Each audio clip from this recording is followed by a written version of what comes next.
स्वागत है साथियों, मैं आपके साथ मुस्तफ़ा चौधरी और बात करेंगे आज हरियाणा चुनाव को लेकर।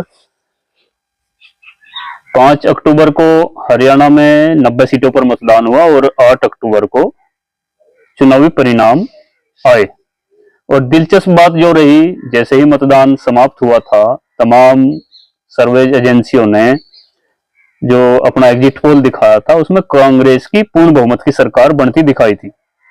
90 में से 46 पर बहुमत है और कुछ एग्जिट पोल ने भारतीय जनता पार्टी को 20 सीटों से कम और कांग्रेस पार्टी को 70 के आसपास तक दिखाया था। लेकिन जैसे ही चुनावी नतीजे घोषित हुए, एकदम उलट। सुबह के रुझानों में कांग्रेस 72 सीटों तक लीड लेती दिखी और भारतीय जनता पार्टी महज 10 सीटों तक सिमटती दिखी। लेकिन जैसे जैसे समय बढ़ता गया और लास्ट जो अंतिम परिणाम घोषित हुए, उनमें भारतीय जनता पार्टी को 48 और कांग्रेस को 37 सीटें मिली।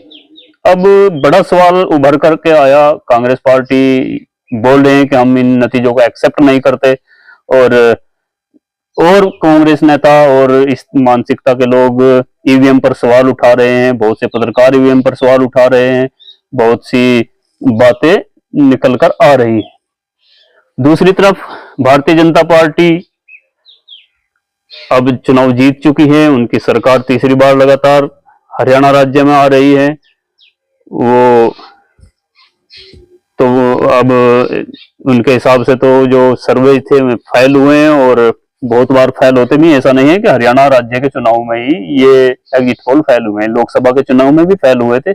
तमाम news channel Bharatiya Janata party को 400 पार कराने के चक्कर में लगे हुए थे, लेकिन 240 पर ही भारतीय जनता पार्टी सिमटी थी। तब किसी ने ईवीएम पर सवाल नहीं उठाए थे। लेकिन आज भारतीय जनता पार्टी अगर हरियाणा में चुनाव जीती तो आज ईवीएम पर सवाल कैसे उठा रहे हैं, ये एक बड़ा सवाल है।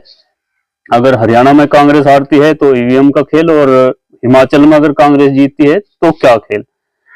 अब चुनावी नतीजे के दौरान ही इंडिया अलायंस की पार्टनर है शिवसेना, उद्धव गुट, और उनके नेता है प्रियंका चतुर्वेदी। उन्होंने जैसे ही परिणाम आए, कांग्रेस के खिलाफ आए, उन्होंने कहा कि कांग्रेस को अपनी रणनीति सुधारनी होगी। जहां जहां भारतीय जनता पार्टी और कांग्रेस आमने सामने है, तो कांग्रेस नाकाम हो रही है भारतीय जनता पार्टी के सामने, और जिन राज्यों में क्षेत्रीय दल मजबूत है वहां पर कांग्रेस को टक्कर दे रहे हैं। उदाहरण के तौर पर मैं आपको बता दूं, जैसे कि पश्चिम बंगाल में ममता बनर्जी वर्सेज वहां पर भारतीय जनता पार्टी होता है, तो भारतीय जनता पार्टी ममता बनर्जी के सामने धराशायी हो रही है लगातार 3 टर्म से, और लोकसभा सीटों पर भी यही नतीजे आते हैं। दूसरी तरफ उत्तर प्रदेश आप देख लीजिए, यहाँ पर अखिलेश यादव की समाजवादी पार्टी एक बड़ी रीजनल पार्टी है, और अभी के लोकसभा चुनाव में अखिलेश यादव ने भारतीय जनता पार्टी को हराया है। 80 सीटों में से 37 सीटें जीतकर पहले नंबर की पार्टी बनी और भारतीय जनता पार्टी महज 33 सीटों पर सिमट गई। पंजाब में आम आदमी पार्टी भारतीय जनता पार्टी से टक्कर लेकर के कांग्रेस वहां पर खत्म होती दिख रही है और आम आदमी पार्टी उभर करके सामने आई। राजस्थान में भारतीय जनता पार्टी और कांग्रेस आमने सामने थी, तो वहां पर भी भारतीय जनता पार्टी हावी है। मध्य प्रदेश में भारतीय जनता पार्टी हावी है, गुजरात में भारतीय जनता पार्टी है, छत्तीसगढ़ में भारतीय जनता पार्टी है। यानी कि इन राज्यों में कोई रीजनल पार्टी वजूद में नहीं है, इसलिए भारतीय जनता पार्टी कांग्रेस को हराती आ रही है, ये उन्होंने ये आरोप लगाया है।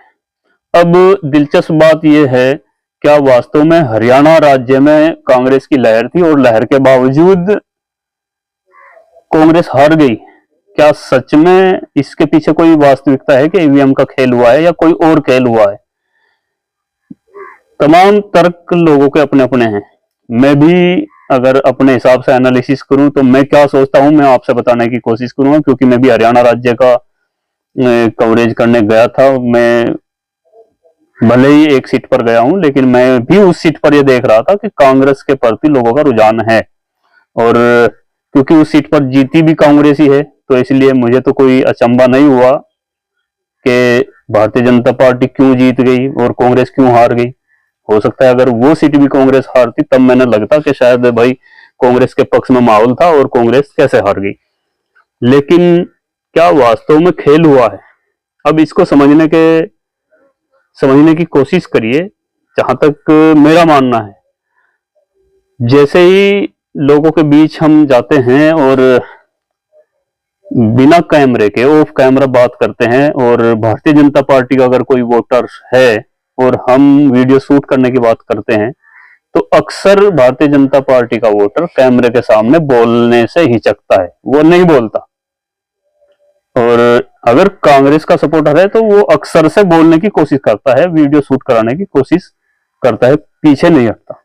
एक तो फैक्टर ये मान लीजिए, यदि आप सोशल मीडिया के पर जो दिखाया जा रहा है वही वास्तविकता है, ये सरासर गलत है। इसका मैं बिल्कुल खंडन करता हूं। सोशल मीडिया पर जो दिखाया जाता है धरातल पर वो नहीं होता। वो कांग्रेस के पक्ष में दिखा रहा है और ऐसा ही है, ये सच नहीं है। या भारतीय जनता पार्टी के पक्ष में दिखा रहा है और भारतीय जनता पार्टी के ही पक्ष में माहौल है, ये भी अनिवार्य नहीं है। क्योंकि बहुत बार जो है वोटर साइलेंट होता है और वो बोलता नहीं है। एक पार्टी विशेष का बोल जाता है और दूसरी पार्टी विशेष का वोटर बोलता नहीं है। एक तो फैक्टर ये हुआ। यहाँ पर ईवीएम को दोष देना ठीक नहीं है, क्योंकि हमने निष्कर्ष निकाला वीडियो के माध्यम से और हमने पता चला कि भाई शायद भारतीय जनता पार्टी की लहर नहीं है और कांग्रेस की लहर है। लेकिन जो साइलेंट वोटर है वो वोटिंग वाले दिन किसे वोट करके आया ये मायने रखता है। जो साइलेंट वोटर था वो बीजेपी का था और वो बीजेपी को वोट करके गया, और जो बोलने वाला वोटर था वो कांग्रेस बोल रहा था और उसे कांग्रेस का ही वोट दिया। एक तो फैक्टर ये हुआ। और दूसरा, जाट नॉन जाट फैक्टर हरियाणा में चलता है, इस बार भी चला। तीसरा फैक्टर ये रहा कि कुछ निर्दलीय जो चुनाव लड़ रहे थे या जो छोटी पार्टियां चुनाव लड़ रही थे, जैसे आजाद समाज पार्टी, बसपा, इनेलो और आम आदमी पार्टी, ये एक ही मानसिकता का वोट है। वो चाहे कांग्रेस का हो या आम आदमी पार्टी पर जाने वाला हो या आसपा पर जाने वाला हो या इनेलो पर जाने वाला हो या किसी भी क्षेत्रीय पार्टी पर जाने वाला हो, ये भारतीय जनता पार्टी का एंटी वोट होता है। या तो वो कांग्रेस पर जाएगा या फिर इन पर जाएगा, वो बीजेपी पर नहीं जाएगा। और अगर टूटेगा भी तो वो बीजेपी का नहीं टूटेगा, वो कांग्रेस का वोटर टूटेगा। और करीब 20-21% वोट भारतीय जनता पार्टी और कांग्रेस से इतर गया है। तो वो वोट अक्सर से भारतीय जनता पार्टी का ना कट करके कांग्रेस का वोट कटा है। एक फैक्टर ये हुआ। और निर्दलीय में कुछ उदाहरण अगर आपको दूं, आप पानीपत की एक विधानसभा सीट है जो चर्चित सीट रही है, हॉट सीट रही है, जिस पर सांसद इकरासन भी कैंपेनिंग करने गई थी रविंद्र मछरोली के पक्ष में। रविंद्र मछरोली जाट समाज से हैं और पहले भी निर्दलीय चुनाव जीत चुके हैं समालका से, और इस बार निर्दलीय थे। और धर्म सिंह छोक्कर कांग्रेस पार्टी के प्रत्याशी थे और मनमोहन भडाना भारतीय जनता पार्टी के प्रत्याशी थे। अब जाट प्रत्याशी होने के नाते उस पर अक्सर जाट बिरादरी का वोट गया है और जाट वोट कांग्रेस का माना जाता है हरियाणा के अंदर। रविंद्र मछरोली को वोट मिला 18,000। धर्म सिंह छोक्कर चुनाव हारे हैं 12-13 हजार वोटों से। तो ये सीट किसकी वजह से कम हुई है?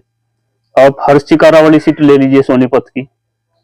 हर्ष चिकारा जितने वोट लेकर के गए हैं वो कांग्रेस की मानसिकता वाला वोट लेकर के गए हैं। यकीनन अगर हर्ष चिकारा चुनाव ना लड़ते तो वोट कांग्रेस को जाना था, या कांग्रेस वहां से न चुनाव लड़ती तो हर्ष चिकारा पर वोट कांग्रेस का भी जाना था।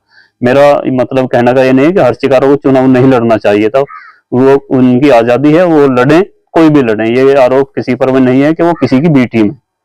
मेरा समझाने का मतलब यह है कि कांग्रेस का वोट कैसे कैसे कटा और इसको समझने में, इसको भांपने में कहां मिसिंग हुई।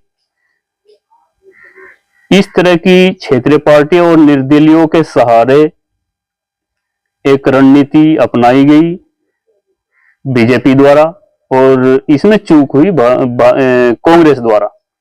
कांग्रेस रणनीति समझने में हमेशा नाकाम होती जा रही है। राहुल गांधी ने भी श्रेय लेने की कोशिश की। 4 दिन पहले वो हरियाणा में आए और यात्रा निकाली, और शायद उनको लग रहा था कि हरियाणा में कांग्रेस की लहर है, और हो सकता है हो भी, लेकिन वो साइलेंट वोटर और ये जो फैक्टर काम कर रहे थे इनको भांपने में नाकाम रही।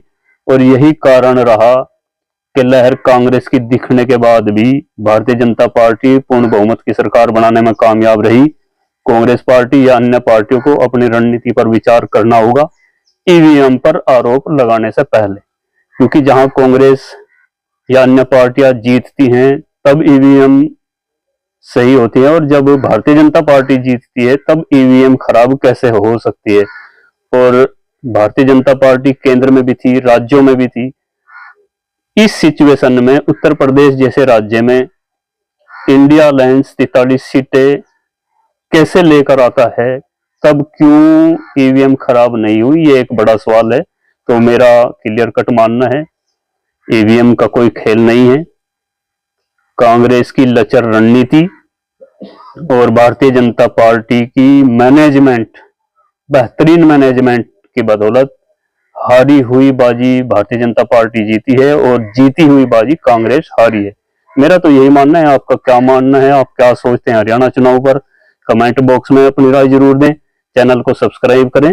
धन्यवाद।